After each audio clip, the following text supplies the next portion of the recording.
Class 7 history अध्याय 8 ईश्वर से अनुराग।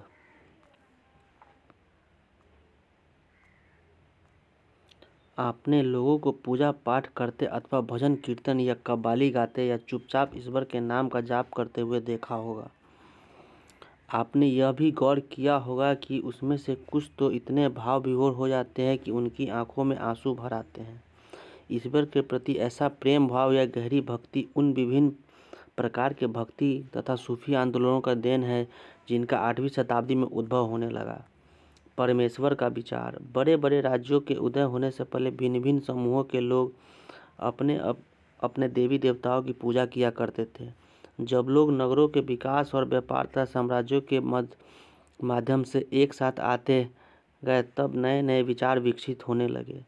यह बात व्यापक रूप से स्वीकार की जाने लगी कि सभी जीवधारी अच्छे तथा बुरे कर्म करते हुए जीवन मरण और पुनर्जीवन के अनंत चक्रों से गुजरते हैं। इस प्रकार यह विचार भी गहरे बैठ गया था कि सभी व्यक्ति का जन्म के समय भी एक बराबर नहीं होते। यह मान्यता कि सामाजिक विशेषाधिकार किसी उच्च परिवार अथवा ऊंची जाति में पैदा होने के कारण मिलते हैं कई पांडित्यपूर्ण ग्रंथों का विषय था।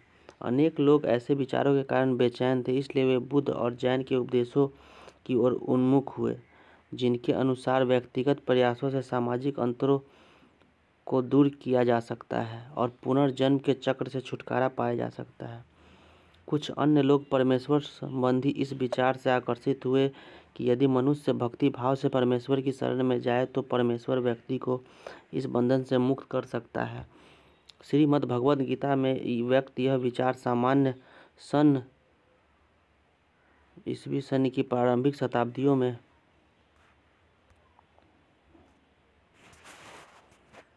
लोकप्रिय हो गया था। विदस धार्मिक अनुष्ठानों के माध्यम से शिव विष्णु तथा दुर्गा को परम देवी देवताओं के रूप में पूजा जाने लगा।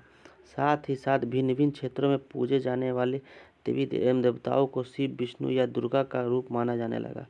इसी प्रक्रिया में स्थानीय मिथक तथा किस्से कहानियाँ पौराणिक ग्रंथों कथाओं के अंग बन गए। पुराणों में पूजा की जिन पद्धतियों की अनुशंसा की गई है उन्हें स्थानीय पंथों ने भी अपनाया जाने लगा।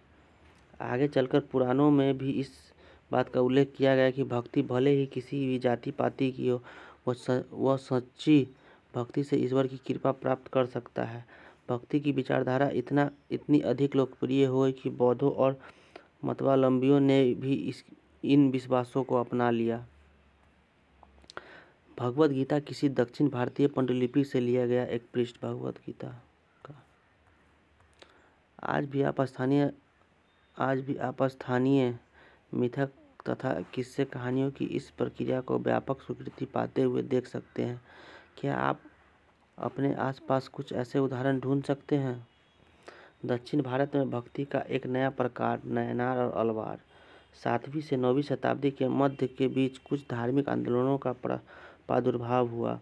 इन आंदोलनों का नेतृत्व नयनारों, शैव संतों और अलवारों, जो कि वैष्णव संत थे, ने किया। ये संत सभी जातियों के थे, जिनमें पुलया और पनार जैसी अस्पृश्य समझी जाने वाली जातियों के लोग भी शामिल थे। वे बौद्धों और जैनों के कटु आलोचक थे और शिव तथा विष्णु के प्रति सच्चे प्रेम को मुक्ति का मार्ग बताते थे।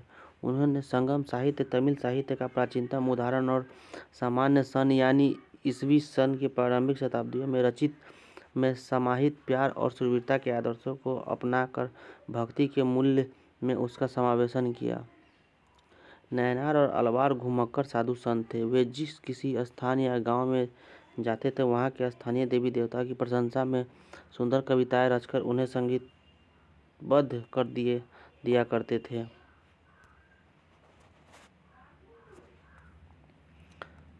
नयनार और अलवार। कुल मिलाकर 63 नयनार ऐसे थे जो कुम्हार, अस्पृश्य, कामगार, किसान, शिकारी, सैनिक, ब्राह्मण और मुखिया जैसे अनेक जातियों में पैदा हुए थे।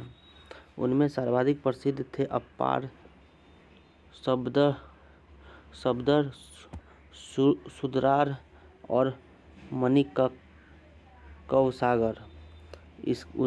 उनके गीतों के 2 संकलन तेवरम और तिरुवाचकम अलवार संत संख्या में 12 थे।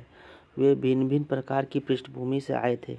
उनमें से सर्वाधिक पद्धति से पेरी अलवार, उनकी पुत्री अडाल तोडर डिपो अलवार और नम्मा अलवार उनके गीत दिव्य प्रबलम में संकलित है। 10वीं से 12वीं सदियों के बीच चोल और पांड्य राजाओं ने उन अनेक धार्मिक स्थलों पर विशाल मंदिर बनवा दिया जहाँ की संत कवियों ने यात्रा की थी। इस प्रकार भक्ति परंपरा और मंदिर पूजा के बीच गहरे संबंध स्थापित हो गए। यही वह समय था जब उनकी कविताओं का संकलन तैयार किया गया था। इसके अलावा अलवारों तथा नैनार संतों की धार्मिक जीवनियाँ भी रची गई। आज हम भक्ति परंपरा के इतिहास लेखन में इन जीवनियों का स्रोत के रूप में उपयोग करते हैं। भक्त और भगवान। माणिक वसागर की एक रचना। मेरे हाड़ मांस में इस घृणित पुतले में तुम आए जैसे यह कोई सोने का मंदिर हो। मेरे कृपालु भूमि, मेरे विशुद्धतम रत्न, तुमने मुझे सांत्वना देकर बचा लिया। तुमने मेरा दुख, मेरा जन्म मृत्यु का कष्ट और माया मोह हर लिया और मुझे मुक्त कर दिया। हे ब्रह्मानंद, हे प्रकाशमय, मैंने तुम में शरण ली है और मैं तुमसे कभी दूर नहीं हो सकता। कवि ने भगवान के साथ अपने संबंध को कैसा वर्णन किया है। मणिकवह सागर की एक कांस्य प्रतिमा। धार्मिक जीवन, संत जीवन लेखन, संत की जीवनी लिखना। दर्शन और भक्ति। भारत में सर्वाधिक प्रभावशाली दार्शनिक में एक शंकर का जन्म 8वीं शताब्दी में केरल प्रदेश में हुआ था। वे अद्वैतवाद के समर्थक थे, जिनके अनुसार जीवात्मा और परमात्मा जो परम सत्य है, दोनों एक ही है। उन्होंने यह शिक्षा दी कि ब्रह्मा जो एकमात्र परम सत्य है, वह निर्गुण और निराकार है। शंकर ने हमारे चारों ओर के संसार को मिथ्या या माया माना और संसार का परित्याग करने अर्थात संन्यास लेने और ब्रह्मा की सही प्रकृति को समझने और मोक्ष प्राप्त करने के लिए ज्ञान के मार्ग को अपनाने का उपदेश दिया। रामानुज 11वीं शताब्दी में तमिलनाडु में पैदा हुए थे। वे विष्णु भक्त अलवार संतों से बहुत प्रभावित थे। उनके अनुसार मोक्ष प्राप्त करने का उपाय विष्णु के प्रति अन्य भक्ति भाव रखना है। भगवान विष्णु की कृपा दृष्टि से भक्ति उनके साथ एकाकार होने का परमानंद प्राप्त कर सकता है। रामानुज ने विशिष्टाद्वैत के सिद्धांत को प्रतिपादित किया, जिसके अनुसार आत्मा परमात्मा से जुड़ने के बाद भी अपनी अलग सत्ता बनाए रखती है। रामानुज के सिद्धांत ने भक्ति की नई धारा को बहुत प्रेरित किया, जो परिवर्तित काल में उत्तरी भारत में विकसित हुई। बसवन्ना का वीर शैववाद। हमने पहले पढ़ा है कि तमिल भक्ति आंदोलन और मंदिर पूजा के बीच क्या संबंध थे। इसके परिणाम स्वरूप जो प्रतिक्रिया हुई वह बसवन्ना और अल्मा प्रभु और अक्क महादेवी जैसे उनके साथियों द्वारा प्रारंभ किए गए वीरशैव आंदोलन में स्पष्टता दिखलाई देती है। यह आंदोलन 12वीं शताब्दी के मध्य में कर्नाटक में आरंभ हुआ था। वीरशैवों ने सभी व्यक्तियों की समानता के पक्ष में और जाति तथा नारी के प्रति व्यवहार के बारे में ब्राह्मणवादी विचारधारा के विरुद्ध अपने प्रबल तर्क प्रस्तुत किए। इसके अलावा वह सभी प्रकार के कर्मकांड और मूर्ति पूजा के विरोधी थे। शंकर और रामानुजन के विचारों के बारे में कुछ और पता लगाने का प्रयत्न करें। वीरशैवों के वचन। नीचे कुछ वचन या कथन दिए गए हैं जो बसवन्ना के बताए जाते हैं। धनवान लोग शिव के लिए मंदिर बनाते हैं। मैं एक गरीब आदमी हूँ, क्या करूँगा। मेरी टांगे खंबे हैं, शरीर तीर्थ मंदिर है, सिर उसकी छतरी है सोने की बनी हुई। जरा सुनो नदी संगम के प्रभु, खड़ी हुई चीज़ों कभी गिर जाएंगी लेकिन चलने वाली सदा चलती रहेगी। बसवन्ना ईश्वर को कौन से मंदिर अर्पित कर रहा है। महाराष्ट्र के ज्ञानेश्वर, नामदेव, एकनाथ और तुकाराम जैसे वैष्णव संत कभी भगवान विट्ठल के उपासक थे। भगवान विट्ठल की आराधना ने वारकरी संप्रदाय को जन्म दिया और पंढरपुर की वार्षिक तीर्थयात्रा पर जोर देता है। विट्ठल संप्रदाय का भक्ति के शक्तिशाली उत्पादन के रूप में उदय हुआ तथा लोगों में काफ़ी लोकप्रिय हुआ। विठ्ठल संप्रदाय महाराष्ट्र के संत 17वीं शताब्दी तक महाराष्ट्र में अनेकों एक संत कवि हुए जिनके सरल मराठी भाषा में लिखे गए थे आज भी जन मन को प्रेरित करते हैं। उन संतों में सबसे महत्वपूर्ण थे ज्ञानेश्वर, नामदेव, एकनाथ और तुकाराम तथा सखुबाई जैसी स्त्रियां तथा चोखा मेघा का परिवार अस्पृश्य समझी जाने वाली महार जाति का था। भक्ति का यह क्षेत्रीय परंपरा पंढरपुर में विट्ठल विष्णु का जो एक रूप है पर और जन मन में हृदय और विराजमान व्यक्तिगत देव ईश्वर संबंधी विचारों पर केंद्रित थी। इन संत कवियों ने सभी प्रकार के कर्मकांडों, पवित्रता के ढोंगों और जन पर आधारित सामाजिक अंतरों का विरोध किया। यहाँ तक कि उन्होंने संन्यास के विचार को भी ठुकरा दिया और किसी भी अन्य व्यक्ति की तरह रोजी रोटी कमाते हुए परिवार के साथ रहने और विनम्रतापूर्वक जरूरतमंद साथी व्यक्तियों को सेवा करते हुए जीवन बिताने के अधिक पसंद किया। उन्होंने इस बात पर बल दिया कि असली भक्ति दूसरों के दुखी को बांट लेना है।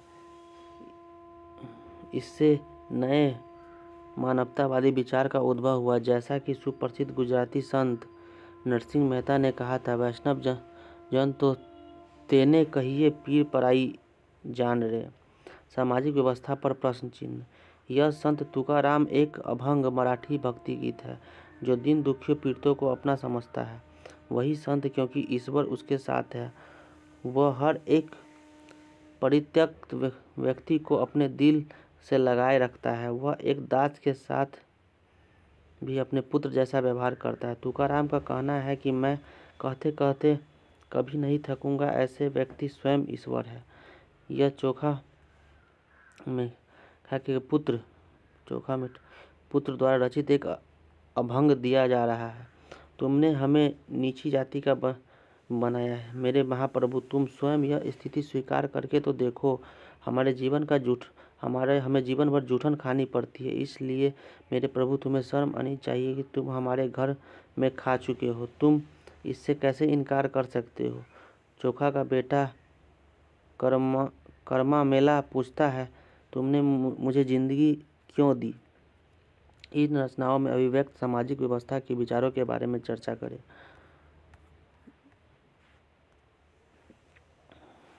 नाथपंथी सिद्ध और योगी के बारे में। इस काल में अनेक ऐसे धार्मिक समूह उभरे जिन्होंने साधारण तर्क वितर्क का सहारा लेकर रूढ़िवादी धर्म के कर्मकांडों और अन्य बनावटी पहलुओं तथा समाज व्यवस्था की आलोचना की। उनमें नाथपंथी सिद्धाचार्य और योगी जन उल्लेखनीय हैं। उन्होंने संसार का परित्याग करने का समर्थन किया। उनके विचार से निराकार परम सत्य का चिंतन मनन और उसके साथ एक हो जाने की अनुभूति ही मोक्ष का मार्ग है। इसके लिए उन्होंने योगासन, प्राणायाम और चिंतन मनन जैसी क्रियाओं के माध्यम से मन एवं शरीर को कठोर प्रशिक्षण देने की आवश्यकता पर बल दिया। ये समूह खासतौर पर नीची कही जाने वाली जातियों में बहुत लोकप्रिय हुए। उनके द्वारा की गई रूढ़िवादी धर्म की आलोचना ने भक्ति मार्गीय धर्म के लिए आधार तैयार किया, जो आगे चलकर उत्तरी भारत में लोकप्रिय शक्ति बना। इस्लाम और सूफी मत। संतों और सूफियों में बहुत अधिक समानताएं थी। यहाँ तक कि यह भी माना जाता है कि उन्होंने आपस में कई विचारों का आदान प्रदान किया और उन्हें अपनाया। सूफी मुसलमान रहस्यवादी थे। वे धर्म के बाहरी आडंबरों को अस्वीकार करते हुए ईश्वर के प्रति प्रेम और भक्ति तथा सभी मनुष्यों के प्रति दयाभाव रखने पर बल देते थे। इस्लाम ने एकेश्वरवाद यानी एक अल्लाह के प्रति पूर्ण समर्पण दृढ़ता से प्रचार किया। 8वीं शताब्दी और 9वीं शताब्दी में धार्मिक विद्वानों ने पवित्र कानून, शरिया और इस्लामिक धर्मशास्त्र के विभिन्न पहलुओं को विकसित किया। इस्लाम धीरे धीरे और जटिल होता गया, जबकि सूफियों ने एक अलग रास्ता दिखाया जो ईश्वर के प्रति व्यक्तिगत समर्पण पर बल दिया। सूफी लोगों ने मुसलमान धार्मिक विद्वानों द्वारा निर्धारित विशुद्ध कर्मकांड और आचार संहिता को बहुत कुछ अस्वीकार कर दिया। वे ईश्वर के साथ ठीक उसी प्रकार जुड़े रहना चाहते थे जिस प्रकार एक प्रेमी दुनिया की परवाह आग के आसपास तपस्वी का समूह। किए बिना अपनी प्रियतमा के साथ जुड़े रहना चाहते हैं। संत कवियों की तरह सूफी लोग भी अपनी भावनाओं को व्यक्त करने के लिए काव्य रचना किया करते थे। गद्य में एक विस्तृत साहित्य तथा कई किस्से कहानियाँ इस सूफी संतों के इर्द गिर्द विकसित हुई। मध्य एशिया के महान सूफी संतों में गज्जाली, रूमी और सादी के नाम उल्लेखनीय हैं। नाथ पंथियों, सिद्धों और योगियों की तरह सूफी भी यह मानते थे कि दुनिया के प्रति अलग नजरिया अपनाने के लिए दिल को सिखाया पढ़ाया जा सकता है। उन्होंने किसी औलिया या पीर को देख रेख में जिक्र, नाम का जाप, चिंतन, समा, गाना, रस, नृत्य, नीति चर्चा, सांस पर नियंत्रण आदि के जरिए प्रशिक्षण की विस्तृत रीतियों का विकास किया। इस प्रकार आध्यात्मिक सूफी उत्सादों की पीढ़ियाँ सिलसिलाओं का प्रादुर्भाव हुआ। इनमें हर एक सिलसिला निर्देशों व धार्मिक क्रियाओं का थोड़ा बहुत अलग अलग तरीका अपनाती है। आनंदित सूफी। कश्मीर में 15वीं एवं 16वीं सदियों में सूफीवाद के ऋषि पंथ का उदय हुआ। इस पंथ की स्थापना शेख नूरुद्दीन वली, जिन्हें नद ऋषि के नाम से जाना जाता है, ने की, जिसने कश्मीर के लोगों के जीवन पर गहरा प्रभाव डाला। ऋषि संतों को समर्पित कई स्मारक कश्मीर के कई भागों में पाए जाते हैं।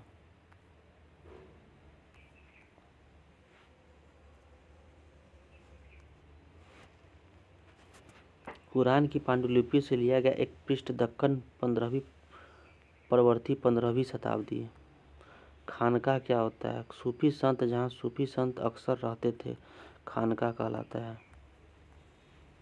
सभी पृष्ठभूमियों के भक्ति सूफी दरगाहों पर जाते हैं। 11वीं शताब्दी में अनेक सूफी जन मध्य एशिया से आकर हिंदुस्तान में बसने लगे। दिल्ली सल्तनत अध्याय 3 की स्थापना के साथ यह प्रक्रिया उस समय और भी मजबूत हो गई जब उपमहाद्वीप में सर्वत्र बड़े बड़े अनेक सूफी केंद्र विकसित हो गए। चिश्ती सिलसिला यह सभी सिलसिलों में सबसे अधिक प्रभावशाली था। इसमें औलियाओं की एक लंबी परंपरा थी, जैसे अजमेर के ख्वाजा मोइनुद्दीन चिश्ती, दिल्ली के कुतुबुद्दीन बख्तियार काकी, पंजाब के बाबा फरीद, दिल्ली के ख्वाजा निजामुद्दीन औलिया और गुलबर्ग के बंदा नवाज गिसुदराज। सूफी संत अपने खानकाहों में विशेष बैठकों का आयोजन करते थे, जहां सभी प्रकार के भक्तिगण, जिसमें शाही घरानों के लोग तथा अभिजात और आम लोग भी शामिल होते थे, इन खानकाहों में आते थे। वे आध्यात्मिक विषयों पर चर्चा करते थे, अपनी दुनियादारी की समस्याओं को सुलझाने के लिए संतों के से आशीर्वाद मांगते थे अथवा संगीत तथा नृत्य के जलसों में ही शामिल होकर चले जाते थे। अक्सर लोग यह समझते थे कि सूफी औलियाओं के पास चमत्कारिक शक्तियाँ होती है, जिनमें आम लोगों को बीमारियों और तकलीफों से छुटकारा मिल सकता है। सूफी संत की दरगाह एक तीर्थस्थल बन जाता था, जहाँ सभी ईमान धर्म के लोग हजारों की संख्या में इकट्ठा होते थे। मालिक प्रभु की खोज।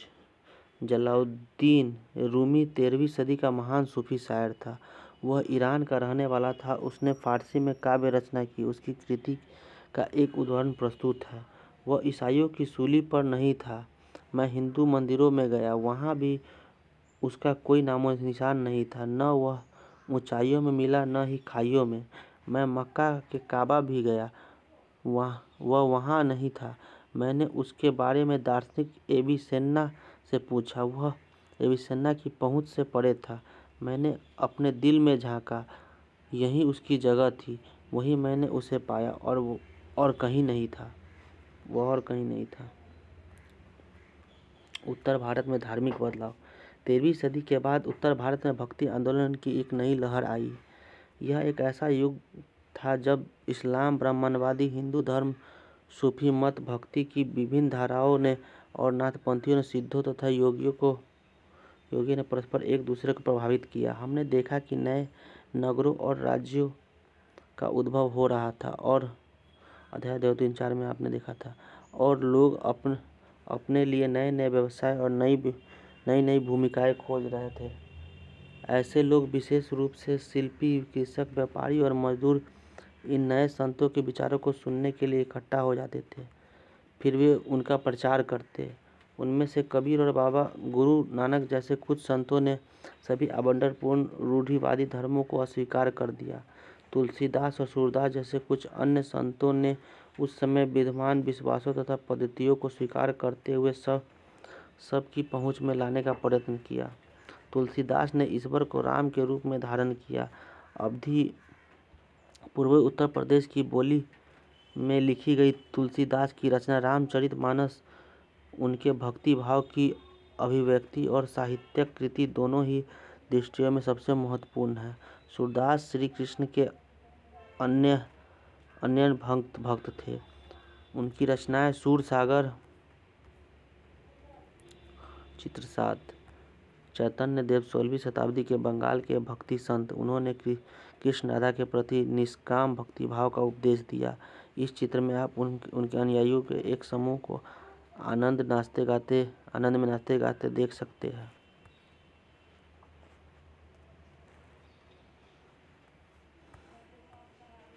मुख्य भक्ति संत तथा उनसे जुड़े क्षेत्र।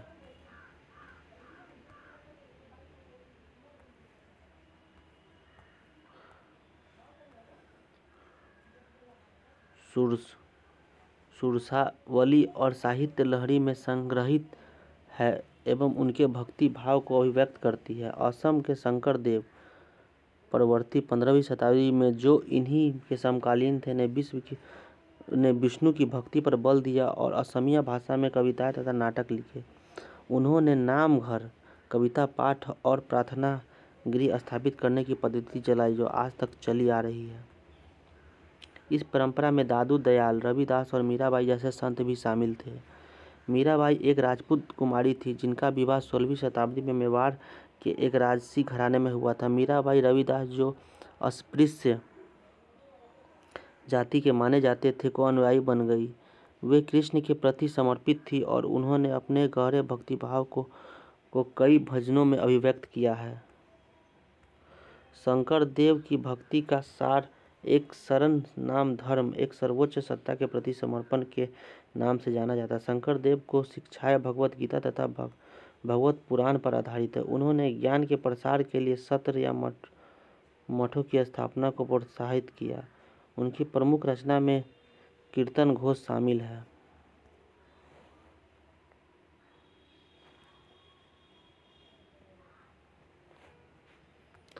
उनके गीतों ने उच्च जातियों के रीतियों नियमों को खुली चुनौती दी तथा ये गीत राजस्थान व गुजरात जनसभा में बहुत लोकप्रिय हुए।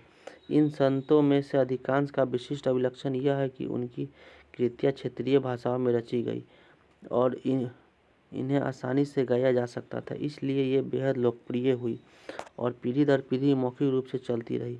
प्रायः इन गीतों के प्रसारण में सर्वाधिक निर्धन, सर्वाधिक वंचित समुदायों और महिलाओं की भूमिका रही।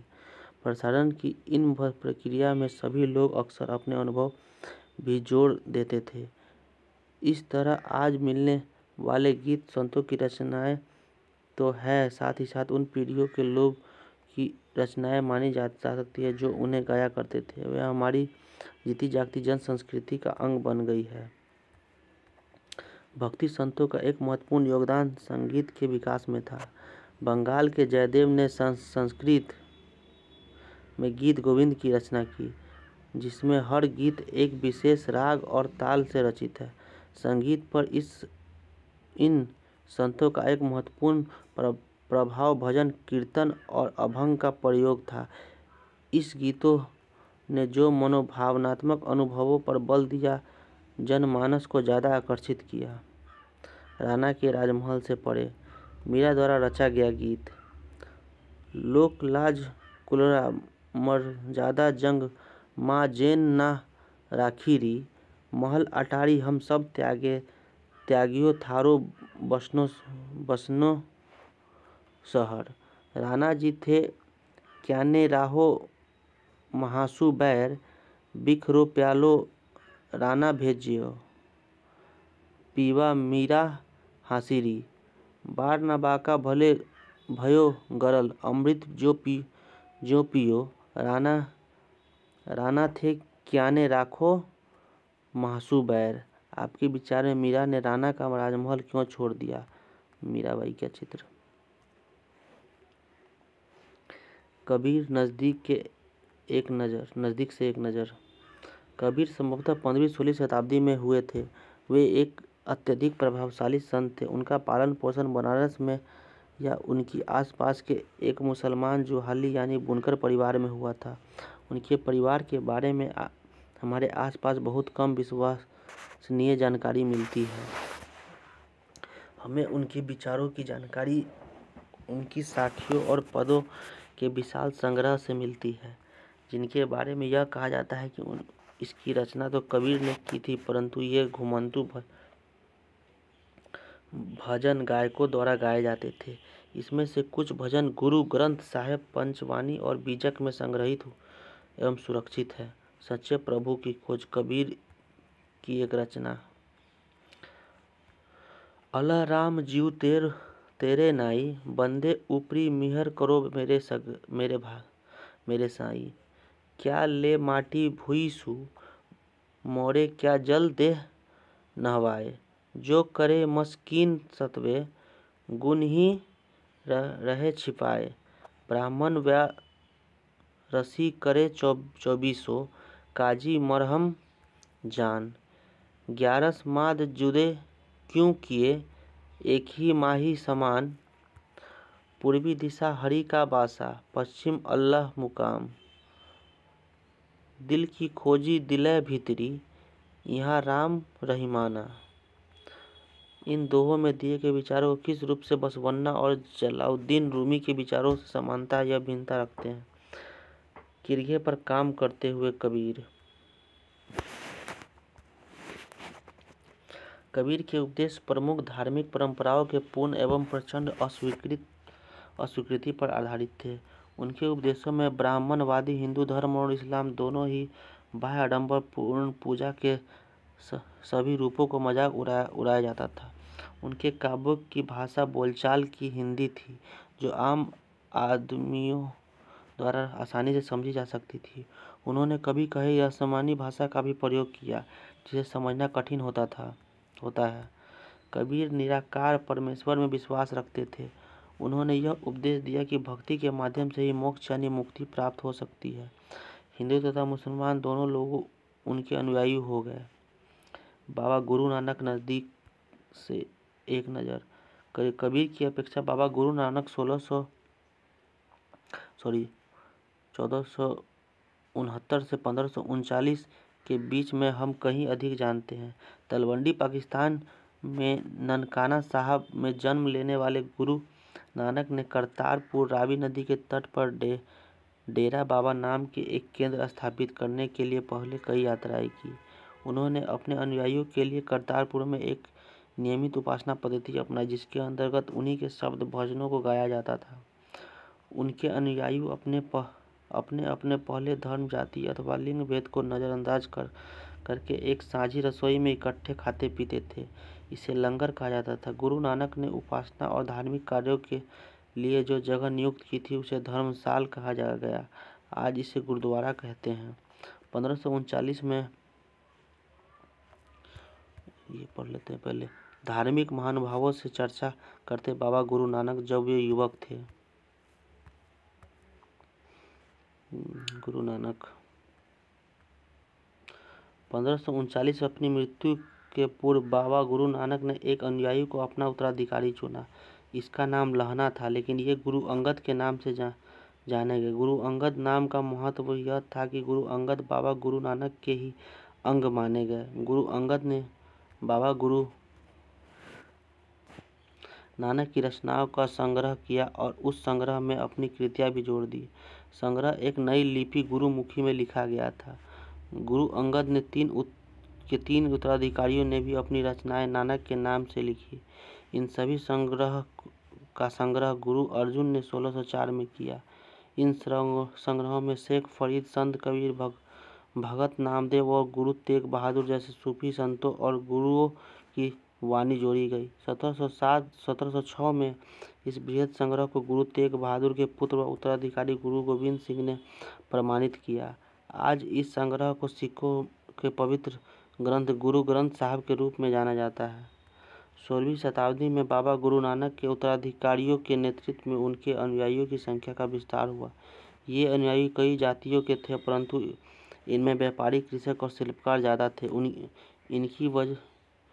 इसकी वजह यह होती थी कि बाबा गुरु नानक इस बात पर बल दिया करते थे कि उनके अनुयायी गृहस्थ हो और उपयोगी व उत्पादक पेशों से जुड़े हो।